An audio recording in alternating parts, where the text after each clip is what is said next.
കേരളത്തിൽ ഏറ്റവും വലിയൊരു പൊളിറ്റിക്കൽ ചേഞ്ച് അതിൻ്റെ ലീഡർഷിപ്പിലുണ്ടായിരിക്കുകയാണ് രാജീവ് ചന്ദ്രശേഖർ. അദ്ദേഹത്തിന് BJPയുടെ സംസ്ഥാന പ്രസിഡന്റായിട്ട് കേന്ദ്ര നേതൃത്വം തീരുമാനിച്ചു. ഇതുമായിട്ട് ബന്ധപ്പെട്ട പല ചർച്ചകളും TV ഡിബേറ്റുകളൊക്കെ നടന്നുകൊണ്ടിരിക്കുകയാണ്. കാരണം BJP ഇവിടുത്തെ മൂന്നാമത്തെ പ്രബല കക്ഷിയാണ്. ഇത്ര % വോട്ട് കിട്ടിയിട്ടുണ്ട്. അതായത് പോയ പാർലമെന്റ് ഇലക്ഷനിൽ അവർക്ക് എത്ര ശതമാനം വോട്ട് കിട്ടി, എവിടൊക്കെയാണ്, ഏതൊക്കെ കോൺസ്റ്റിറ്റ്യുവൻസിയിൽ, അസംബ്ലി കോൺസ്റ്റിറ്റ്യുവൻസിയിൽ അവർ 2ാം സ്ഥാനത്ത് വന്നു, എവിടൊക്കെയാണ് അവർക്ക് നിർണായക സ്വാധീനം, അതിനെപ്പറ്റിയുള്ള ചോദ്യങ്ങളും പറച്ചിലുകളും ഒരു ഭാഗത്ത് നടക്കുന്നു. ഇപ്പം എൻ്റെ ഒരു ധാരണ, ഇവിടുത്തെ മീഡിയ ഒക്കെ പറയുന്നത് കേട്ട് കഴിഞ്ഞപ്പോഴേ ഈ ശോഭാ സുരേന്ദ്രനായിരിക്കും BJPയുടെ സംസ്ഥാന പ്രസിഡന്റ് ആകാനുള്ള പോസിബിലിറ്റി. പക്ഷെ അതിനെയൊക്കെ മാറ്റിമറിച്ചുകൊണ്ട് കേന്ദ്ര നേതൃത്വം രാജീവ് ചന്ദ്രശേഖരനെ കളത്തിലിറക്കിയപ്പോൾ മനസ്സിലാക്കാനുള്ള ഏറ്റവും പ്രധാനപ്പെട്ട ഒരു പോയിന്റ് ഉണ്ട്. ഇന്നലെ വരെ കേരളം കണ്ട ഒരു രാഷ്ട്രീയമുണ്ട്, അതായത് പ്രധാനപ്പെട്ട പൊളിറ്റിക്കൽ പാർട്ടിയിൽ, അത് മുഴുവനും ബ്രേക്ക് ചെയ്തു.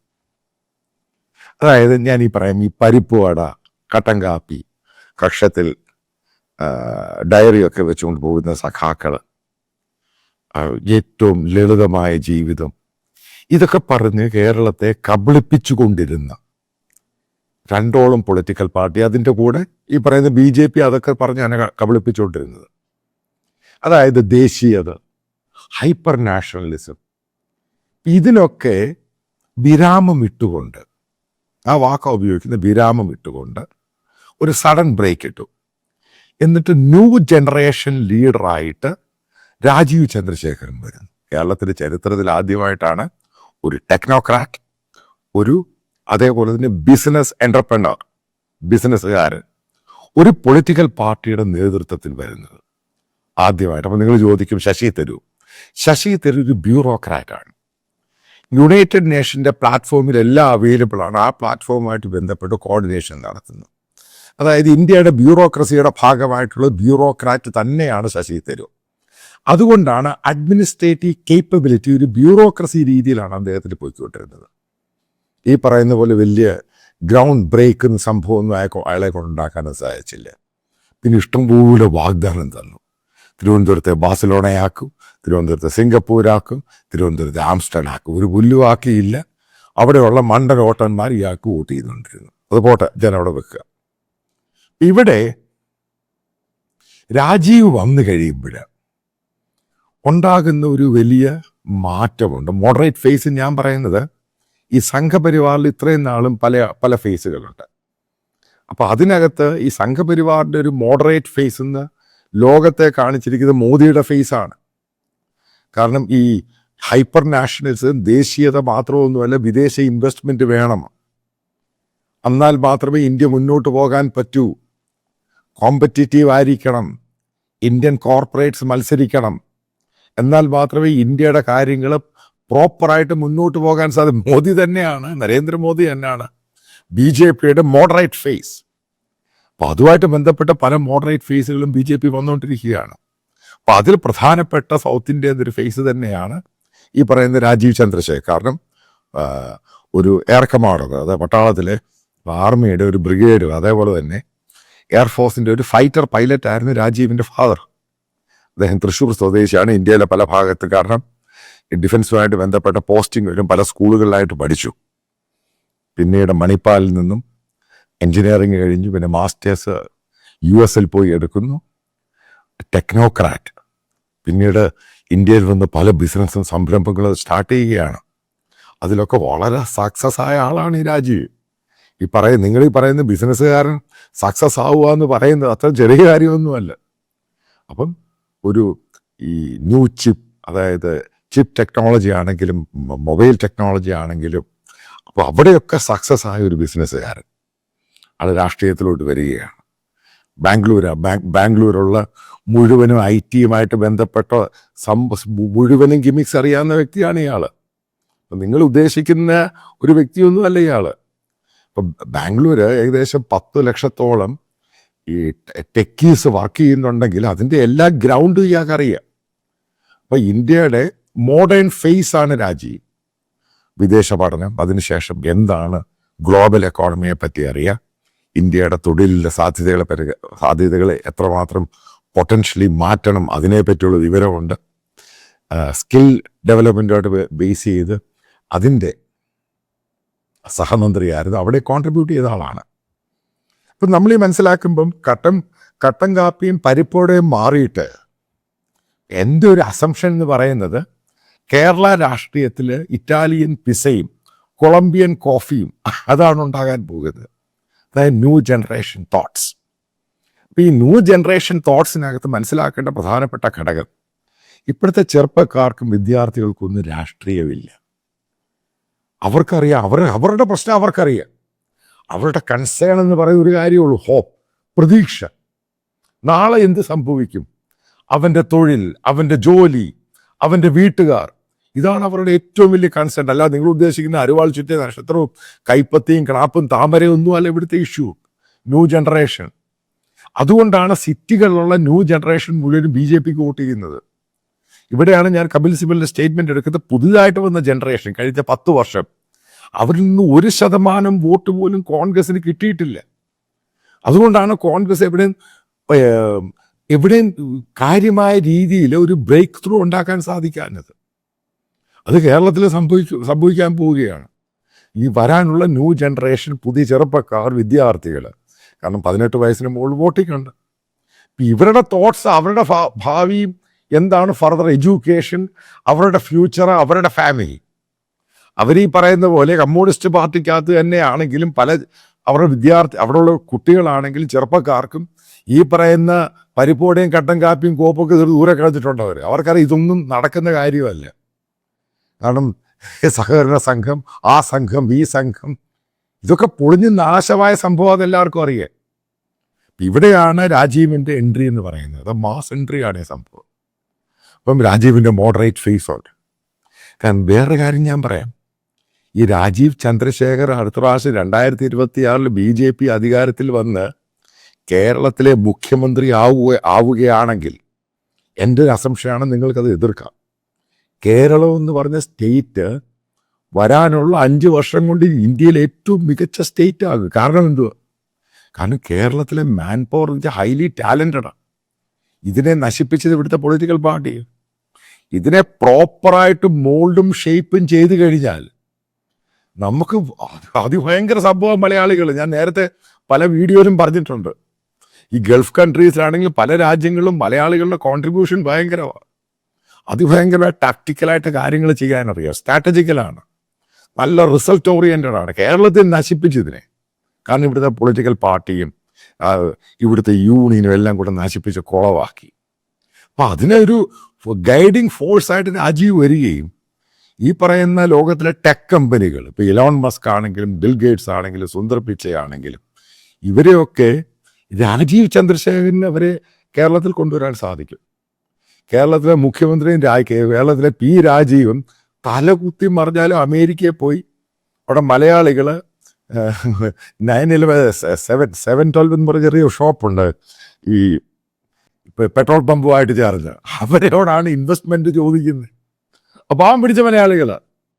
ഇപ്പം രാജീവിൻ്റെ മുഖ്യമന്ത്രിയുടെ ധാരണ അവരാണ് ഏറ്റവും വലിയ ഇൻവെസ്റ്റേഴ്സ്. നോൺസെൻസ്. അവരൊക്കെ ജീവിക്കാൻ പോയിരിക്കുന്ന മലയാളികളാണ് ഒരു ആവറേജ് സക്സസ് ആയി.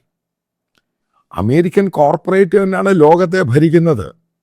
അത് കേരളത്തിലുള്ള ഈ സംഘപരിവാറിൻ്റെ ആൾക്കാർക്കൊന്നും ഇതിനെപ്പറ്റി ഇപ്പോഴും പിടികിട്ടിയിട്ട് ചിലർ പറയുന്നത് ഞാൻ അമേരിക്കൻ പിന്തുണയാണ്, ആ പിന്തുണയാണ്, ഈ പിന്തുണയാണ്. ഒരു അമേരിക്ക എന്ന് പറഞ്ഞ രാജ്യത്താണ് ലോകത്തിലെ ഏറ്റവും വലിയ കോർപ്പറേറ്റ്സുകളുള്ളത്. നിങ്ങൾ ഏത് കോർപ്പറേറ്റ്സിന് എടുക്കുക. അപ്പോൾ അമേരിക്കൻ കോർപ്പറേറ്റും അമേരിക്കൻ കമ്പനികളും കേരളത്തിൽ വരികയാണെങ്കിൽ മറ്റുള്ള രാജ്യത്തെ കമ്പനികളും സ്റ്റേറ്റുകളും ഇവിടെ വരും. എന്തുകൊണ്ടാണ് വരുന്നത് നിങ്ങൾക്ക് റീസൺ അറിയോ? കാരണം നിങ്ങൾ ചില പോയിന്റുകൾ ഞാൻ പറയുമ്പോൾ നിങ്ങൾ തന്നെ അമേരിക്ക ക്ലാപ്പ് കോപ്പ് എന്ന് പറയാൻ സംഭവം മനസ്സിലാക്കുക എന്തുകൊണ്ട് അവർ വരുന്നത്. അമേരിക്ക ഒരിടത്ത് ഇൻവെസ്റ്റ് ചെയ്ത് കഴിഞ്ഞാൽ മറ്റുള്ള കോർപ്പറേറ്റ്സും ഗ്ലോബലായിട്ടുള്ള കോർപ്പറേറ്റ്സ് ഇൻവെസ്റ്റ് ചെയ്യും. എന്താ കാരണം? അമേരിക്കൻ അസറ്റ് അവിടെ ഉണ്ട്. അവർക്കറിയാം അമേരിക്കൻ കോർപ്പറേറ്റ്സ് ഉണ്ട്, അവരുടെ അസറ്റ് ഉണ്ട്, അതിന് പിന്തുണ അമേരിക്കൻ ഗവൺമെൻറ് കൊടുക്കും. അതുകൊണ്ട് ഈ മറ്റുള്ള കമ്പനികളും വന്ന് ഇൻവെസ്റ്റ് ചെയ്യും. കാരണം അവർക്ക് സെക്യൂർഡാണ്. ഞാനൊരു ഉദാഹരണത്തോടെ പറയാം, നിങ്ങൾക്ക് മനസ്സിലാകണം ചില കാര്യങ്ങളൊക്കെ. സുഡാൻ, അവിടെ ഇഷ്യൂ നടക്കുകയാണ്. അവിടെ ഏറ്റവും കൂടുതൽ ഇൻവെസ്റ്റ് ചെയ്ത രാജ്യം ഏതെന്നറിയാം? UAE, Saudi, Qatar. അവിടെ ഗോൾഡ്, അവിടുത്തെ ഫുഡ് ബാസ്ക്കറ്റ്, ഈ സുഡാനെ പറ്റി അറിയുന്ന ബ്ലൂ നൈലും വൈറ്റ് നൈലും അവർ ഹ്യൂജായിട്ട് പോയി അവിടെ ഇൻവെസ്റ്റ് ചെയ്തു. ഇപ്പോൾ അവർക്ക് അവിടെ പോകാൻ പറ്റത്തില്ല. അവരുടെ ഇൻവെസ്റ്റ്മെൻറ്റ് മുഴുവനും അവിടെ കിടക്കുക. കാരണം പൊളിറ്റിക്കൽ ടെൻഷൻ. അവിടെ അന്യോന്യം മറ്റൊരു ഗ്രൂപ്പ് ആ ഗ്രൂപ്പ് തമ്മിലടിച്ച് ആൾക്കാരെ കൊല്ലുക. അവിടെ അമേരിക്ക ഇൻവെസ്റ്റ് ചെയ്തിരുന്ന അമേരിക്കക്ക് പ്രൊട്ടക്ഷൻ കൊടുത്തേനെ. ഇപ്പോൾ പിടി കിട്ടിയോ? ഇതാണ് അമേരിക്ക ലോക പോലീസ് എന്ന് പറയുന്നതിൻ്റെ കാര്യം ഇതാ. അപ്പോൾ അമേരിക്കൻ കോർപ്പറേറ്റ്സ് ആണ് ഗ്ലോബൽ കോർപ്പറേറ്റ് ഏറ്റവും വലുത്.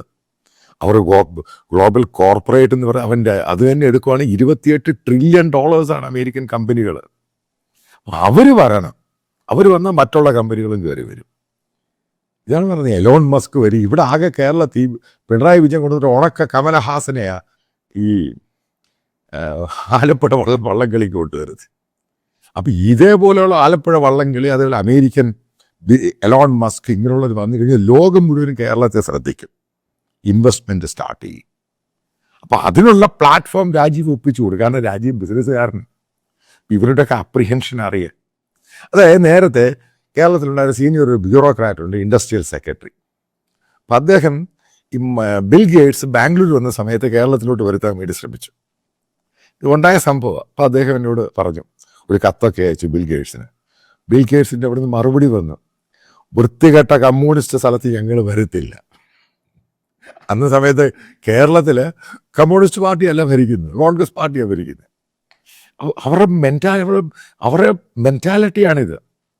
ഇതെല്ലാം കൂടെ കൂട്ടിച്ചേർത്ത് വായിക്കുമ്പോൾ നമ്മൾ മനസ്സിലാക്കേണ്ടത്, ഈ കേരളത്തിൻ്റെ ഒരു പോസിബിൾ ഓപ്ഷൻ എന്ന് പറയുന്നത് മാക്സിമം ആയിക്കഴിഞ്ഞു.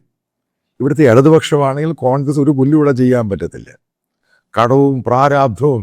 ഇവിടുത്തെ ഒരു ചെറിയ ചെറിയ സൂപ്പർ മാർക്കറ്റ്, അവിടെ പോലും പണമില്ല, ആൾക്കാരെ പണമില്ല, വിദേശ പണം വരവ് നിന്നു. ഇതെല്ലാം ഒരു സന്ദർഭത്തിൽ രാജീവ് ചന്ദ്രശേഖർ കേരളത്തിൻ്റെ മുഖ്യമന്ത്രി ആവുകയാണെങ്കിൽ, ഞാൻ പറയാം ആവുകയാണെങ്കിൽ, കേരളം ഭയങ്കരമായിട്ടങ്ങ് ചേഞ്ചാണ്. കാരണം മലയാളികളെ പുള്ളി അതിനെ കോർത്തങ്ങ് എടുത്ത് നല്ല പ്ലാറ്റ്ഫോം ഉണ്ടാക്കി. ഇന്ത്യയുടെ കോർപ്പറേറ്റ്സുമായിട്ട് രാജീവിന് ബന്ധമുണ്ട്. കാരണം അദ്ദേഹം ബേസിക്കലി ഇന്ത്യൻ കോർപ്പറേറ്റ് ടൈക്കൂണാണ്. അപ്പം ആ ബന്ധമൊക്കെ വെച്ച് ഗെയിം കളിക്കുവാണെങ്കിൽ ഉറപ്പായിട്ടും കേരളം മാറും. കേരളത്തിൽ അഗ്രികൾച്ചർമാർക്കാരുടെ പൊട്ടൻഷ്യലായിട്ട് ടെക്നോളജി ഉപയോഗിക്കും. ഈ പ്രളയവും ഒക്കെ 100% തടഞ്ഞു നിർത്താൻ പറ്റും. മാക്സിമം യൂട്ടിലൈസ് ചെയ്യാം. വെള്ളമാണെങ്കിലും അണക്കെട്ടുകളാണെങ്കിലും ഇവിടുത്തെ പവർ ആണെങ്കിലും മുഴുവനും യൂട്ടിലൈസ് ചെയ്യാം. കാരണം ഇവിടുത്തെ വൃത്തികെട്ട യൂണിയനും വൃത്തികെട്ട പൊളിറ്റിക്കൽ പാർട്ടിയും അവരുടെ നയത്തിൻ്റെ ഭാഗമായിട്ട് കേരളത്തെ നാശമാക്കിയിട്ടേക്കുകയാണ്. ഇതിനകത്ത് എനിക്ക് കൺക്ലൂഡ് ചെയ്യുമ്പോൾ ഒരു സംഭവം കൂടെ പറയാനുണ്ട്. ഇപ്പം ബേസിക്കലി കേരളത്തിലെ ഹിന്ദു കമ്മ്യൂണിറ്റിയാണ് BJPക്ക് വോട്ട് ചെയ്യുന്നത്. ഒരു കാര്യം പറയാം, കേരളത്തിലെ ഹിന്ദുക്കൾ മാത്രം വോട്ട് ചെയ്താൽ, അതായത് BJP വോട്ട് കൊണ്ട് ഇവർ കേരളം ഭരിക്കത്തില്ല. അത് മാക്സിമം നിങ്ങൾക്ക് 10 12 അല്ലെങ്കിൽ 7 8 ആ സീറ്റിൽ കൂടി വരത്തില്ല. ഇവിടെ കേരളത്തിലെ കണക്ക് പ്രകാരം 19% ക്രിസ്ത്യൻ കമ്മ്യൂണിറ്റി. പക്ഷേ കേരളത്തിലെ യാഥാർത്ഥ്യം എന്ന്, ഗ്രൗണ്ട് റിയാലിറ്റി എന്ന് പറയുന്നത്, കേരളത്തിലെ ദളിറ്റ്സിൽ 60 മുതൽ 65% കൺവേർട്ടഡായി. ഇവരൊക്കെ ന്യൂ ജനറേഷൻ ക്രിസ്ത്യൻസ് ആണ്. അതേപോലെ കേരളത്തിലെ നല്ലൊരു ശതമാനം ഈഴവ കമ്മ്യൂണിറ്റിയും കൺവേർട്ടഡാണ്. നായർ കമ്മ്യൂണിറ്റിക്കകത്ത് ഒരു വലിയ കൺവേർഷനുണ്ട്. ഇവരൊക്കെ ന്യൂ ജനറേഷൻ ചർച്ചാണ്. ഇവർ നിങ്ങൾ പറയുന്ന പോലെ കാത്തലിക്സോ ഓർത്തഡോക്സോ ജാക്കോബൈറ്റോ ഒന്നുമല്ല. ഇവരൊക്കെ വന്നിരിക്കുന്ന ബാക്ക്ഗ്രൗണ്ട് ലെഫ്റ്റ് ബാക്ക്ഗ്രൗണ്ടാണ്. ഇവർക്ക് BJPയെ പേടിയാണ്. അവിടെയാണ് BJP ലീഡർഷിപ്പ് നിങ്ങളവിടെ മിങ്കിൾ ചെയ്യേണ്ടത്. ഇവരെ കൺവിൻസ് ചെയ്താൽ ഉറപ്പായിട്ടും ഇവരുടെ വോട്ടും കൂടെ കിട്ടുവാണെങ്കിൽ, അതായത് കേരളത്തിലെ ക്രിസ്ത്യൻ കമ്മ്യൂണിറ്റിയുടെ വോട്ട് നിങ്ങൾക്ക് ഈസി ആയിട്ട് ടാക്കിൾ ചെയ്യാൻ പറ്റും. 19 അല്ല 26-27% വോട്ടുണ്ട്. ഇത്ര % വോട്ട് കിട്ടിയാൽ മതി, BJP വോട്ട് കിട്ടിയാൽ മതി, രാജീവ് അധികാരത്തിൽ വരും, കേരളം മാറും. അതിനുള്ള വർക്കാണ് നിങ്ങൾ ചെയ്യുന്നത്. നിങ്ങൾ ഗ്രൗണ്ടിൽ നിന്നാണ് സംഭവങ്ങൾ അറിയേണ്ടത്. എത്ര ശതമാനമുണ്ട്, എവിടെയുണ്ട്, ഇവരെ എങ്ങനെ ടാക്കിൾ ചെയ്യാൻ പറ്റും, ഇവരെ എങ്ങനെ കൺവിൻസ് ചെയ്യാൻ പറ്റും. ഇതുണ്ടാവുകയാണെങ്കിൽ ഈ പരിപ്പുഴയും കട്ടൻ കാപ്പിയും മാറിയിട്ട് പിസ്സയും കൊളംബിയൻ കോഫിയുമുള്ള ആ പൊളിറ്റിക്കൽ സ്റ്റൈലോട്ട് കേരളം മാറുകയും കേരളത്തിൻ്റെ ന്യൂ ജനറേഷൻ തോട്ട്സ്, അതിനനുസരിച്ച് കേരളം മുമ്പോട്ട് നീങ്ങും എന്നുള്ള കാര്യത്തിൽ ഒരു സംശയവുമില്ല. ഇത് എൻ്റെ അസംഷനാണ്, നിങ്ങൾക്ക് തള്ളിക്കളയാതിരിക്കാം. അതേപോലെ ഹൈപ്പർ നാഷണലിസം എടുത്ത് മാറ്റുവാൻ നാഷണലിസമാണ് ഏറ്റവും നല്ലത്. ഹൈപ്പർ നാഷണലിസം എന്ന് പറയുന്നത് ഭയങ്കര ഡേഞ്ചറാണ്. ലോകത്ത് എവിടെയൊക്കെ ഹൈപ്പർ നാഷണലിസം ഉണ്ടായിട്ടുണ്ട് അവിടെയൊക്കെ ഡേഞ്ചറാണ്. അത് സംഘപരിവാറിൻ്റെ ഹൈപ്പർ നാഷണലിസം മാറ്റി വെക്കുക. നാഷണലിസം, പാട്രിയോട്ടിക്, ഇതാണ് ഇവിടുത്തെ ഫിലോസഫി എന്ന്. കാരണം കേരളം എന്ന് പറയുന്നൊരു ഇടത് സോഷ്യലിസ്റ്റ് അതിലുള്ള സംഭവമാണ്. അവിടെ നാഷണലിസം, പാട്രിയോട്ടിക് സംഭവം, ഇതേപോലെ ഡെവലപ്മെൻറ്റ്, അതായത് ഫ്യൂച്ചറിനെ എങ്ങനെ നോക്കിക്കാണുന്നു, അതെല്ലാം കൂടെ അവതരിപ്പിച്ച് ഈ പറയുന്ന ക്രിസ്ത്യൻ കമ്മ്യൂണിറ്റിയും കൂടെ നിർത്തുവാണെങ്കിൽ എനിക്ക് ഉറപ്പുണ്ട് 2026 രാജീവ് നയിക്കുന്ന BJP കേരളത്തിൽ അധികാരത്തിൽ വരും. ഈ പറയുന്നത് ഒരു റിക്വസ്റ്റാണ്, പക്ഷേ ഇത് മാൻഡേറ്ററി അല്ല. ഈ ചാനൽ പൂർണ്ണമായിട്ടും ഫ്രീ ആയിരിക്കും. പക്ഷെ നിങ്ങൾക്കറിയാം ഈ യൂട്യൂബ്, ഗൂഗിളിൽ നിന്ന് കിട്ടുന്നത്, അത് ഒരു പരിധി വരെ അതിനകത്ത് ഇതിൻ്റെ എക്സ്പെൻസുമായിട്ട് കമ്പയർ ചെയ്യാൻ പറ്റുകയുള്ളൂ.